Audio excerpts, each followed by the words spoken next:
Okay, today I'm going to be talking about a recent, not so recent controversy that happened in Sweden about 4 years ago, involving a company by the name Think Pink, a recycling company.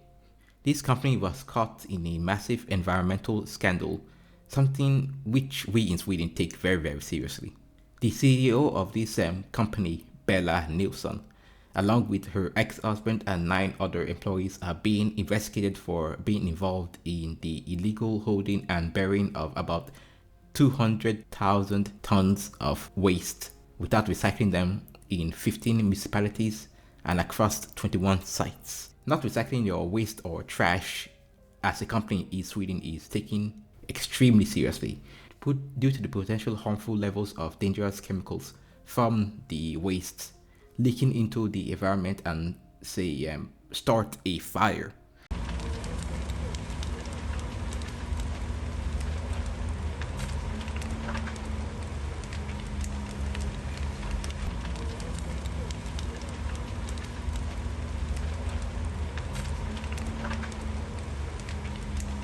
Because of the gross negligence of Think Pink, the municipalities that were affected by the wastes that they did not recycle are reporting about 260 million Swedish krona in damages and cleaning costs, which is about $25 million for those who are, not Swedish.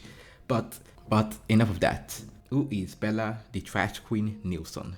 Bella Nilsson, or as her government says, she is called Fariba Juliet Vancor, is a former stripper and strip club manager turned recycling entrepreneur and businesswoman who is now probably going to be going to prison for a very, very long time. She was born in 1969 in Tehran, Iran, and moved to Sweden when she was just about 16 years old in the 1980s. During the 1990s, she decided to take up a career as a stripper and a strip club manager, where she would manage the club until 1998, where she was interviewed by a fact-checking TV program called Kalafakta, where she showed off the stripper club business and how she managed it. During the program, she made a comment about how some guests would come to the strip club to be whipped and paid a lot of money to make that happen. She was also arrested for accounting violation due to changing her name multiple times within 3 years illegally, and she was sentenced to about 3.5 years in prison. And after getting out of prison, she decided to clean up her act, well, according to her, and become an entrepreneur in the recycling business, while promising to recycle construction waste, a waste that is well known to be handled with caution. She ran her business along with her husband very successfully. So successfully, in fact, that she was given the DI Gazelle in 2018, an award that was given out by a newspaper called Dagens Industri to the fastest growing company currently in Sweden. In 2019, her company got a turnover of about 129 million Swedish krona, or about $12 million. 13 million Swedish krona of the money was taken out as tax by the trash queen herself. And according to the Swedish authorities, the money gained by Think Pink during that period might have been illegally obtained. This potential crime has been added to a 45,000-page document detailing Think Pink's many, many crimes. Think Pink has been long since suspected of being shady and not holding on to their end of the bargain by recycling waste. But it wasn't until 2020 that complaints about the mountains of waste being left by Think Pink reached an all-time high that prompted authorities to start investigating them. What they found out was that the company, instead of recycling the wastes as they were supposed to be doing, were instead moving from municipality to municipality while dumping and burying the waste there in order to not arouse any suspicion of their activities. The authorities wanted to put a stop to the company before tragedy struck, but they were far too late, because despite arresting the trash queen and raiding her house in 2020, one of the massive piles of waste that they had left behind in a municipality had begun to burn down, which in turn released a lot of toxic fumes into the atmosphere.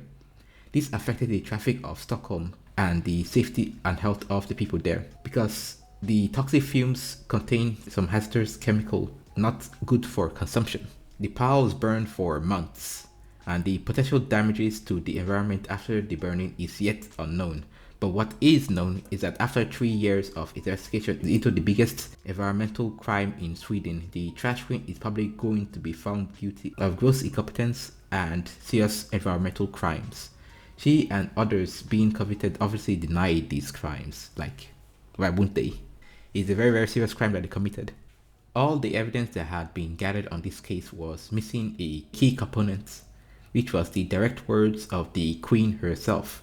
Jag kan förstå att avfall är dammigt och grått och inte vackert, men någon måste ta hand om det.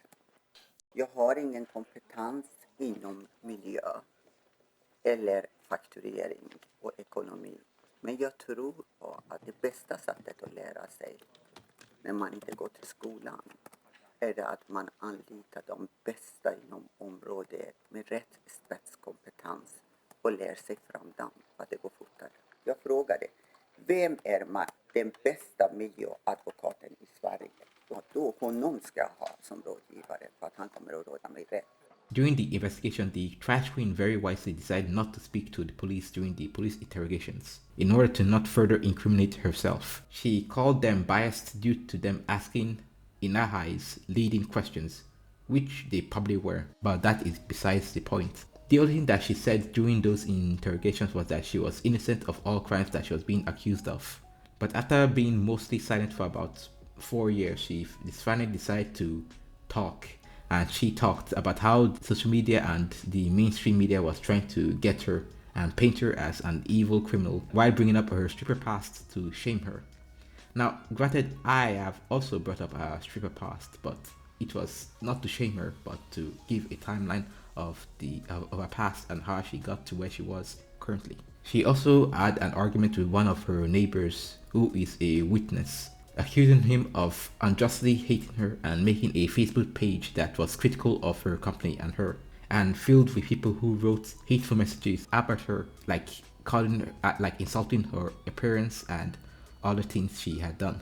She also deflected a claim made against her about how it was irresponsible for her to dump her waste instead of recycling it. She said that it was not her responsibility as CEO to know what was in the waste bags and containers that her company was given to recycle. She also did not feel like she should be blamed for her employees dumping bags of waste in places like the forest. She then argued that there was no evidence of her committing any crimes. Now, obviously, this is all nonsense because as a CEO, you should be overseeing or at least, employing people who can oversee the recycling and sorting of wastes. But anyways, for now, this is currently an ongoing case that will probably end somewhere in 2025. The trash queen has potentially committed some more crimes like money laundering, scamming, and other very, very, very fun stuff. And I will not talk about that in this video as there is currently no official ruling on that, so I can't really comment and presume things that has not been confirmed. But what I do know is that she is going to be having another court hearing in November this year. I don't know when, but it is somewhere within that month. The other thing that I'm going to add about the trash queen herself is that she seems to be somebody who is desperate to achieve success at all costs. Because how does someone, screw up very, very badly when going into a business like recycling, one of the most important jobs in Sweden? Like, what did she think would happen when she just, did not do her job and instead committed one of the most serious environmental crimes that you could commit? It also did not help that she was friends with somebody part of the eco-crime authorities in Sweden who could have, advised her not to do any of these crimes. Now, I don't know what is going on in her head as I am not a psychologist or an armchair psychologist for that matter, but this is just my, general observation of her after reading over, 20 articles on her. But enough of that. Thanks for watching. Remember to, always think for yourself. Make sure to like, subscribe, and leave a comment because it helps me in the YouTube algorithm. And yeah, bye.